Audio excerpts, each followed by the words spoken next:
pas d'augmentation d'impôts en cours d'année 2013 et une hausse de la pression fiscale limitée à 6 milliards de majoration de la TVA en 2014. C'est l'engagement du gouvernement, un engagement qui sera mis à rude épreuve lors de la prochaine loi de finances à la rentrée. Car face à une équation budgétaire bien mal engagée, les tiroirs de Bercy regorgent de mini-projets et de nouveaux réglages à la lisibilité incertaine.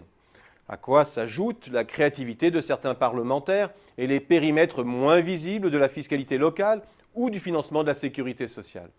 Un risque de prolifération insidieuse, là où la compétitivité fiscale devrait être une ligne de conduite constante et prioritaire.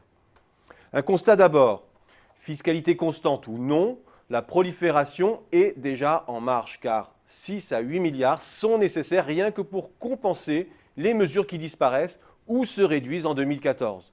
Pour compenser le faible rendement de la taxe sur les transactions financières, pour créer un substitut à la taxe à 75%, et plusieurs projets sont déjà dans les tuyaux. L'abaissement du plafond du quotient familial, la taxe à 75% reformatée, ou encore la hausse des cotisations à GIRC-ARCO. À l'étude aussi, un élargissement de la base de l'IS, la hausse des cotisations pour les retraites de base, une taxe carbone gasoil. Clairement, l'heure de la trêve n'a pas encore sonné. Et la pression sera d'autant plus forte que la trajectoire de nos finances publiques est bien mal engagée. Peut-être plus mal que ne le prédisent les parlementaires les plus alarmistes. Car en l'état, la cible même de 4% paraît hors de portée. Il y a là un risque majeur de perte de cohérence alors même que la France est en pointe en termes de pression fiscale pesant sur les entreprises en Europe. Mais alors aussi que le CICE commence à porter ses fruits en matière de convergence des coûts du travail. L'alerte contre les risques d'une prolifération insidieuse n'est presque plus idéologique. Elle relève du constat, un constat sans appel maintenant.